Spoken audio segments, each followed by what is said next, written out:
अस्सलामु अलैकुम नाज़रीन, उम्मीद करती हूँ आप सब खैरियत से होंगे और अल्लाह पाक से दुआ है कि आप सबको हमेशा अपने हिफ्ज़ो अमान में रखे। आमीन। नाज़रीन, आज जो वीडियो मैं आपसे शेयर करने लगी हूँ वो बहुत ही ज़्यादा अहम है और हर शादीशुदा मर्द और औरत और वालिदैन के लिए जानना बेहद ज़रूरी है। अगर बताई गई बातों का ख्याल ना रखा गया तो बहुत पछताएंगे। याद रहे कि निकाह का बंधन जितना मजबूत और पायदार है उतना ही कमज़ोर और नाजुक भी है। इस्लाम ने कुछ हदूद रखी हैं। अगर मियाँ बीवी इन हदूद की पासदारी करते हैं और आपस में खुशसलूकी से रहते हैं तो ये रिश्ता और मजबूत होगा, मगर इन हदूद की पासदारी ना की जाए और हद से तजावुज़ किया जाए तो फिर निकाह टूट जाएगा और दोनों मियाँ बीवी आपस में एक दूसरे के लिए हराम हो जाएंगे।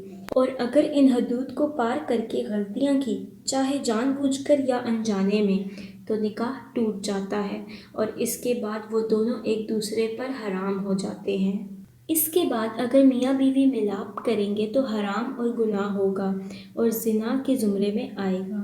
तो इस वीडियो में इन्हीं हदूद के बारे में तफसीलन आपको बताऊंगी, तो गुजारिश है कि वीडियो को मुकम्मल ज़रूर देखिएगा। नाज़रीन, अल्लाह पाक ने हर रिश्ते की अहमियत और हदूद मुख्तस की हैं। हर रिश्ते का अपना मकाम है और इस्लाम ने हमें ये तालीमात दी है और ये बता दिया है कि किस रिश्ते के साथ किस तरह पेश आना है। हर रिश्ते की हदूद मुकर्रर है।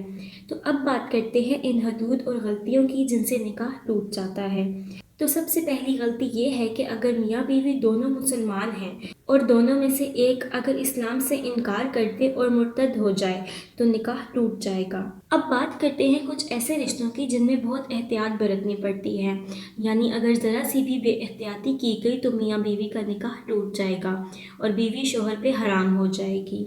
नाज़रीन, जब बेटी 7 साल से ऊपर हो जाए तो चाहिए कि वो अपने बाप के साथ ना सोए और इसी तरह से जब बेटा 7 साल से ऊपर हो जाए तो वो अपनी माँ के पास ना सोए। ये शरई हुक्म है।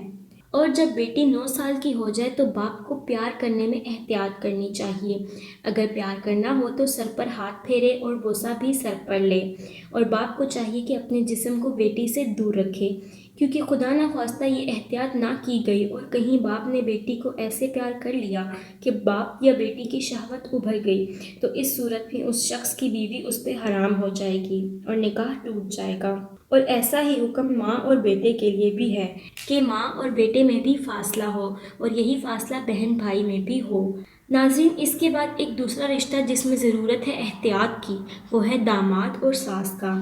मर्द को चाहिए कि वो अपनी सास को भी अपनी माँ की तरह समझे, एक दूसरे से फासला कायम रखे। अगर खुदा न ख्वास्ता सास दामाद में कोई ऐसी बेतकल्लुफ़ी हो गई जिसमें शहवत का अमल दखल हो तो उस मर्द पर अपनी बीवी हराम हो जाएगी। और यही तमाम हदूद ससुर और बहू के लिए भी मुतय्यन है कि ससुर अपनी बहू को अपनी बेटी की तरह समझे और उससे एक मखसूस फासला रखे, क्योंकि अगर ससुर और बहू में इतनी नज़दीकी हो गई कि शहवत बढ़ गई तो बीवी अपने शोहर पे हराम हो जाएगी और निकाह टूट जाएगा। तो आप सबसे दरख्वास्त है कि इन हदूद की पासदारी करें और इन गलतियों से बचें ताकि एक अच्छी ज़िंदगी गुजार सकें। अल्लाह पाक से दुआ है कि हमें इस्लाम की तालीमात पर चलने और अमल करने की तौफीक अता फ़रमाए और गुनाहों से बचाए। आमीन। तो नाज़रीन, ये थी हमारी आज की वीडियो। उम्मीद करती हूँ कि आपको हमारी वीडियो पसंद आई होगी और बहुत ही ज़्यादा इन्फॉर्मेटिव लगी होगी। अगर आपको हमारी वीडियो पसंद आई है तो वीडियो को लाइक करना मत भूलिएगा और इसके साथ ही दूसरों के साथ शेयर कीजिए और अपनी कीमती राय का इजहार कमेंट्स के ज़रिए ज़रूर कीजिएगा। और मज़ीद ऐसी मालूमाती वीडियोस हासिल करने के लिए हमारे चैनल को सब्सक्राइब करें और बेल आइकन पर क्लिक करें ताकि हमारी आने वाली न्यू वीडियोस का नोटिफिकेशन बर वक्त आप तक पहुँच जाए। ख्याल रखिएगा अपना। मिलते हैं अपनी नेक्स्ट वीडियो में। अल्लाह हाफिज़।